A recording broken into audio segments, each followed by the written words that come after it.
21세기의 키워드로 우리의 역사를 살펴보는 시간입니다. 역사 데자뷰. 오늘도 공간역사연구소 박광일 소장님 나오셨습니다. 안녕하세요. 안녕하세요. 고승현 씨께서 오늘은 박 소장님 맞는 날이라고 감사합니다. 하트까지 붙여서 문자를 보내주셨습니다. 자, 박 소장님 오셨습니다. 지난 9일이었죠. 반려동물 진료비를 사전에 공개해야 한다 하는 수의사법 개정안이 이제 국회를 통과했다는 소식이 있었습니다. 이 반려동물 키우시는 분들 사실 이제 병원비 때문에 그쵸. 굉장히 힘들어하시는 분들도 많은데 반려동물을 가족처럼 키우는 분들이 늘어나면서 이제 발의된 법안인데요. 역사 속에서도 이렇게 동물에게 진심인 분들 또 역사 속에 동물 이야기 남아 있습니까? 많이 남아 있습니다. 아무래도 이제 사람이 또 눈을 맞추는 동물에 대해서는 특별한 감정이 생기기도 하거든요. 그렇죠. 그래서 지금처럼 반려라는 개념까지는 쓰지 않는다고 하더라도 굉장히 아꼈던 그리고 또 그걸로 인해서 여러 가지 사건이 일어났던 것들이 많이 있는데요. 네. 다만 예전에는 지금과는 조금 달라서 아무래도 좀 여유가 없어서 그랬기 때문이기도 하지만 완물상지 그러니까 기이한 물건, 기이한 동물을 좋아하는 것은 본인의 뜻을 잃는다라고 해서 조금은 좋지 않게 보는 편이기도 했습니다. 그러니까 완물상지라고 해서 기이한 물건이나 희귀한 동물을 좋아하는 것은 이거 좋지 않다. 그렇습니다. 군자로서 이러면 안 된다. 뭐 이런 거군요. 네, 그래서 이제 그런 뜻이 있기는 한데요. 그럼에도 이제 동물과 관련해서 이제 에피소드를 남긴 인물들이 있습니다. 그 중에 네. 이제 한 명이 그 무시무시한 고려 무신정권기 이의민이라고 하는 인물입니다. 이의민. 저도 예전에 배웠던 기억이 납니다. 네, 그러니까 아마 드라마를 통해서도 많이 이제 보셨을 것 같은데 특히 이제 무신정권기에 굉장히 무서운 존재들이 많이 등장을 하지만 네. 이의민만한 존재는 없습니다. 일단 천민 출신이기도 하고요.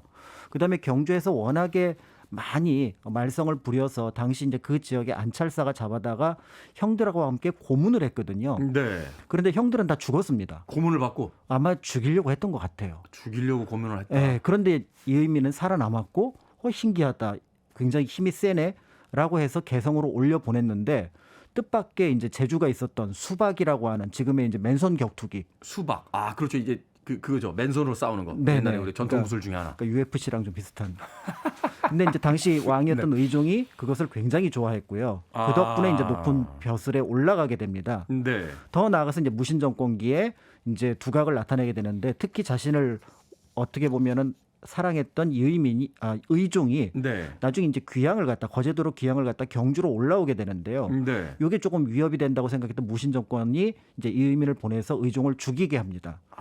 그리고 이제 이 일을 계기로 잠시 이제 피했다가 나중에 이제 정권을 잡았던 그런 무시무시한 인물인데요. 네. 이 이의민을 몰락시켰던 존재가 바로 비둘기였습니다. 비둘기요? 네. 아니 뭐 호랑이나 늑대라면 이해하겠는데 비둘기에 잡아먹혔을 리는 없고 비둘기 때문에 어떻게 몰락을 합니까? 그러니까 그 이의민도 이제 굉장히 성격이 포악했는데 그 아들들도 아버지만 못지 않았던 것 같습니다. 네. 특히 이제 이지광, 이지영 이 두 형제가 굉장히 이제 말썽을 많이 피웠다고 알려져 있는데요. 그 중에 이제 둘째 아들이었던 이지영 남자입니다. 네. 이지영 집에 비둘기 한 쌍이 날아들었습니다. 네. 근데 그 비둘기가 굉장히 예뻤던 것 같고 당시 귀족들은 이 비둘기를 기르는 걸 일종의 굉장히 고상한 취미로 여겼습니다. 편지를 주고받는 네네. 그런 어떤 역할을 했기 때문에 전서구 역할도 하면서. 네네네. 그래서 이제 이 비둘기를 길렀는데 근데 이게 너무 예쁘니까 그 이지영이 첩으로 두고 있었던 자운선이라는 여성이 이 비둘기를 내가 기르겠다 이렇게 했던 겁니다. 근데 이제 문제는 이 비둘기 주인이었던 이제 최충수라는 사람이 찾아온 거예요. 원래 주인이 있었군요. 네, 그러니까 이렇게 날렸는데 이게 잘못 어떻게 보면 그 집에 도착을 했던 거죠. 네. 그래서 그 비둘기 제 비둘기입니다라고 얘기를 했는데 이제 이지영이 아니 건방지게 우리 집에 와서 자기 비둘기를 찾아? 라고 하면서 오히려 묶어서 두들겨 팬 겁니다. 아까 뭐든 읽어주는 남자에서 꼰대 감별법 이야기인데 꼰대였군요. 꼰대 중에서도 왕꼰대였죠. 아니, 주인이 있는데 오히려 찾으러 왔다라고 매질을 했단 말이에요. 감히 건방지게 하급 모사 따위가 우리 집에 찾아와서 이런 어떤 개념이었던 거죠. 네. 우리 아버지가 이의민인데. 그러니까 이제 최충수가 되게 억울했던 겁니다. 그래서 이걸 누구한테 가서 이르냐면 형한테 이릅니다. 형, 내 비둘기를 어떻게 했는데 오히려 내가 맞고 왔어. 이렇게 얘기를 했던 거죠. 그 형이 바로 누구냐면 최충원입니다. 최충원. 그렇지 않아도 최충원은 언제 이의민을 없애야 되겠다 이런 생각을 하고 있었던 것 같아요. 네. 결국은 나중에 이 이야기를 계기로 이의민에 대한 어떻게 보면은 습격 계획을 세우고 나중에 이제 이의민이 출타를 했다라는 거를 정보를 입수해서 결국 이의민을 암살하는 데 성공을 합니다. 이야. 그리고 우리가 알고 있는 최충원이 정권을 잡게 되니 우리가 알고 있는 최씨 무신 정권 60년이 이렇게 해서 시작이 됐던 거죠. 비둘기 한 마리 때문에. 네. 이재용은 나중에 또 죽임을 당하죠. 감히 우리 비둘기를 하면서. 네, 그래서. 누가 비둘기를 평화의 상징이라고 했습니까? 비둘기 때문에 이런 무시무시한 지금 난이 났는데. 야, 고려시대 살벌하군요. 네네네네. 자, 이 비둘기 한 마리가 일종의 나비 효과를 일으킨 건데 좀 다른 이야기를 해보죠. 조선시대로 와서 이 조선시대 왕들 중에서 동물을 좀 사랑하셨던 이런 왕들은 없으신가요? 아마 여러분을 아마 떠올릴 수 있을 것 같은데요. 네. 특히 이제 모름지기 왕이라면 이런 동물을 사랑해야 된다라고 하는 나름의 이제 그 범주에 들어가는 동물이 있습니다. 바로 말입니다. 말. 특히 이제 창업 군주들 아니면 어떤 수성의 과정 속에서 전쟁을 했던 왕들은 이 말을 이제 타고 전쟁에 나서게 되니까 네. 그 말이 나의 분신과 같이 느껴지게 되거든요. 그렇죠. 그 장수들에게 최고의 선물을 줄 때 말을 주잖아요. 그렇습니다. 삼국지에서도 제가 여러 번 봤는데. 그래서 중국의 황제령에서도 보면 황제 가장 앞에 있는 동물이 바로 말이거든요. 기린, 코끼리보다 말이 맨 앞에 있습니다. 그렇군요. 황제를 상징하는 동물이기도 한데요. 그래서 뭐 태종, 그러니까 이세민, 네. 당태종 이세민의 뭐 소릉 육준이라고 해서 굉장히 탁월한 6마리 말에 대한 이야기가 나오는데 네. 우리나라에도 그런 얘기가 등장을 하는 것이 태조 이성계와 관련해서입니다. 이성계. 용비어천가에 보면은 태조 이성계가 아끼고 사랑했고 몸같이 여겼던 말이 8마리가 있다. 그래서 이제 팔준마라고 얘기를 하게 되는데요. 기억나네요. 말을 타고 석벽에 오르시잖아요. 맞습니다. 오르시잖아요. 예, 그러면서 그 중에서 가장 유명한 뭐 예를 들어 유린청이라고 하는 말 같은 경우는 무려 화살을 3대나 맞았는데 결국 태조의 목숨을 지켜줬기 때문에 나중에 그 말이 죽었을 때 그 말이 먹던 구유를 돌로 만들어서 같이 묻어주었다라고 이제 기록에도 나와 있는데요. 대단하네요. 이 8마리의 이름만 들어도 굉장히 멋있습니다. 그래서 네. 횡운골, 그다음에 유린청, 추풍호, 발전자, 용등자, 응상백, 사자왕, 현표. 예를 들어 뭐 발전자 같은 경우는 벼락을 내뿜는 것 같은 붉은 말, 뭐 이런 뜻이거든요. 이름만 들으면 저 아이돌 그룹인 줄 알겠어요. 해도 될 것 같은데요.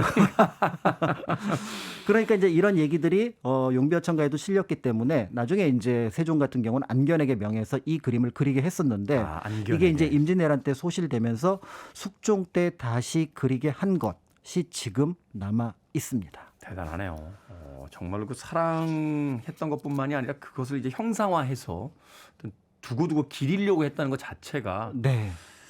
다른 왕들은 어땠습니까? 다른 왕들. 이제 성종이 굉장히 독특한 동물 애호가였는데요. 네. 이게 이것 때문에 이제 신하들하고 좀 실랑이를 많이 벌이는 편이었습니다. 처음 문제가 됐던 동물이 바로 낙타입니다. 낙타요? 낙타를 수입하려고 했었어요. 안 되지 않습니까? 아니 이제 수입을 하려고 했죠.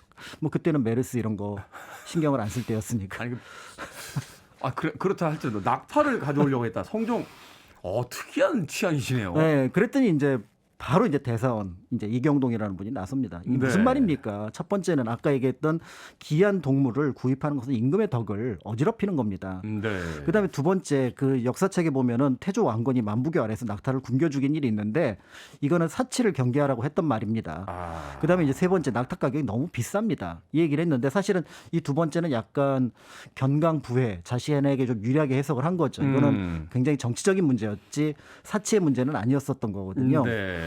아무튼 그러니까 이렇게 비판을 받으니까 성종이 좀 기분 나빴지만 여기에 반박할 근거를 찾지 못했던 겁니다. 네. 그래서 중국에서 전쟁에 나갈 때 낙타를 쓴다고 해서 내가 그것 좀 보려고 했던 거다. 그게 뭐 그리 잘못이냐. 아니 너무 비싸면 됐다. 그만하자라고 해서 낙타 수입을 포기합니다. 쿨하시네요. 쿨하. 사실 이제 그 동물원에 대한 어떤 회의론자들 이야기에 따르면 이게 예전에 이제 왕권을 상징하면서 신기한 물건 그 동물들을 이렇게 그 전시하면서 자신의 어떤 그 권세를 이야기했다 이런 이야기들을 하던데 많이 있습니다. 그 명나라의 영락제 같은 경우도 기린을 이제 아프리카에서 실어 와서 그거를 자신의 어떤 위험으로 삼기도 했었죠. 그렇죠. 그래서 사실 이제 동물원 폐지론자들이 그걸 근거로 해서 이제 동물들을 자유롭게 해줘야 된다 하는 이야기를 하기도 합니다. 저도 그 사람 중에 한 명입니다. 자, 앞서 낙타를 키우고 싶어했던 성종의 이야기 해주셨는데 낙타에는 실패했지만 다른 동물들은 어땠습니까? 또 다른 동물들을 키우지 않았겠습니까? 성공한 것도 있고 실패한 것도 있습니다. 아, 그래요? 네, 성공한 오. 케이스가 바로 매입니다. 매요? 예, 사냥하는 매. 아, 매를 키웠다? 네, 고려 시대 이후로 궁궐에서 매를 키우는 게 일종의 풍습이었거든요. 조선 네. 초기까지. 그러니까 이제 성종도 이제 매를 길렀는데요. 뭐 송골매, 해동청 이런 매를 이제 길렀던 겁니다. 근데 신하들이 역시 이제 또 반발을 했던 거죠. 네. 그랬더니 이제 성종이 여기서는 물러나지 않습니다. 그 당시 이제 중국에 매를 일종의 진상품으로 보냈는데 그거를 관장하던 응방이라는 관청이 있었습니다. 나보고 매를 기르지 말라고 하면은 이거 응방 없애겠다. 그럼 이제 외교 문제가 발생할 수 있거든요. 약간 땡깡을 부리셨군요. 그렇죠. 그리고 이제 사실은 세종의 선례가 좀 있었거든요. 네. 세종 때도 궁궐에서 이제 매를 길렀는데 신하들이 뭐라 했던 겁니다. 그랬더니 세종이 뭐라고 얘기를 했냐면 민간에서 기르는 건 괜찮고 내가 기르는 건 안 돼? 그 다음에 내가 매를 기른다고 혹시 정치를 내가 좀 소홀히 했었나? 그 증거를 가져와. 라고 얘기를 해서 신하들을 제압해서 성종도 그 예를 살짝 가지고 왔던 거죠. 약간 논리가 아이들 같아요. 엄마는 보면서 왜 나는 못 봐? 그리고 내가 TV 본다고 뭐 성적이 떨어졌나? 이런 논리인 것 같은데. 그런데 이제 원숭이는 좀 문제가 됐던 것 같아요. 원숭이요? 일본에서 이제 원숭이를 사신들이 와서 바쳤는데 네. 사북시에서 겨울이 되니까 이 원숭이가 좀 추워가지고 집도 지어주고 옷도 있으면 좋겠다 그랬더니 성종이 그래야지 이렇게 했던 겁니다. 네. 그랬더니 이제 신하들이 딱 이제 얘기를 하면서 원숭이에게 옷을 입히는 것보다는 한 명의 백성에게 옷을 입히는 게 낫지 않습니까? 원칙주의다. 그렇죠. 그러니까 네. 이제 성종은 아무리 그래도 일본에서 네. 보낸 귀한 선물인데 그거를 이렇게 얼어서 어떻게 보면 아프게 하면은 좋지 않지 않겠느냐. 외교적인 문제 될 수 있으니까. 예, 이제 그렇게 이제 무마를 했다고 하는 거죠. 그러고 보니까 예전에 그 독일의 빌레름 2세인가요? 중국하고의 그 외교 문제를 잘 풀겠다고 애완 견을 하나 보낸데 중국 황제가 그거를 그래가지고 드셔가지고 문제가 됐던 적이 있는데 그렇죠. 이게 외교 문제가 될 수 있으니까 남이 보낸 것. 자, 그럼 신하들은 왜 그렇게 동물을 키우고 돌보는 걸 반대한 겁니까? 아마 이제 맹자에 나온 이런 구절 때문인 것 같은데요. 동물을 몰아 사람을 잡아먹는다라는 구절이 나옵니다. 네. 왕이 사치하고 신기로운 것에 관심을 두면 백성들을 제대로 살피지 못한다라는 그런 이유에서였는데요. 이제 그 정도라는 것이 있어서 사실은 이제 조금은 신하들도 좀 너그럽게 그렇지만 또 때에 따라서는 경계를 하도록 했으면 좋지 않을까라는 생각이 듭니다. 임금이 너무 동물에 빠져서 정사를 돌보는데 좀 등한시하고 백성보다 동물을 더 좋아할까봐 네. 그것도 나름 일리가 있군요. 조선시대에 고양이 집사 있었습니까? 고양이 집사. 숙종.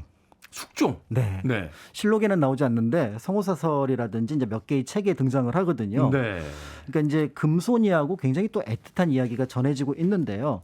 숙종이 어느 날 후원을 거닐다가 굶어 죽기 직전에 고양이 한 마리를 발견을 합니다. 네. 아유 불쌍하다 싶어서 이제 잘 먹였는데 새끼 한 마리를 낳고 아마 그 어떻게 보면 몸을 추스리지 못하고 죽은 것 같아요. 그 고양이 새끼를 금손이라고 이름을 붙여서 금손이. 자기 옆에 두었는데 밥 네. 먹을 때도 옆에 두고 그다음에 신하들하고 미팅을 할 때도 옆에 두고 그다음에 심지어는 후궁들이 질투할 정도로 굉장히 사랑했다고 합니다. 네. 그런데 이제 1720년 숭종이 승하한 다음에 금손이 역시 13일 동안 먹을 것을 끊고 결국 생을 마감하게 되었다. 죽었다고 하는데요. 그러니까 그거를 옆에서 보던 인원왕후가 금손이를 이제 명릉, 그러니까 숙종의 무덤인데 그 옆에 묻어주었다라고 민간에 전해지고 있는 이야기입니다. 야, 집사가 죽자, 고양이 집사가 죽자, 고양이도 그 집사를 따라갔다. 그렇죠. 근데 사실은 이 집안이 약간 고양이에 조금은 좀 뭔가 친숙했던 것 같아요. 고모였던 숙명공주가 고양이 기르다가 아버지한테 좀 혼났고요. 네. 그다음에 나중에 이제 아들인 영조 같은 경우도 고양이를 예를 들어 뭐 약으로 쓰라고 하는데 그게 무슨 말이냐. 내가 걔네들을 눈으로 봤는데 걔네들을 어떻게 잡아서 가죽을 써 하면서 어떻게 보면은 좀 기피를 했다고 하는데요. 네. 그러니까 옛사람의 생각 가운데 동물을 사랑하되 사람을 생각하지 않는 경우는 경계해야겠지만 또 사람만 생각하고 동물을 가볍게 여기는 것도 지금은 우리가 피해야 될 것이 아닌가 이런 생각이 듭니다. 살아있는 생명을 귀하게 여긴다라고 생각하면 되지 않을까 하는 생각이 드는군요. 역사 대자뷰, 오늘은 역사 속 동물 애호가들에 대한 이야기 공간역사연구소 박광일 소장님과 함께했습니다. 고맙습니다. 감사합니다.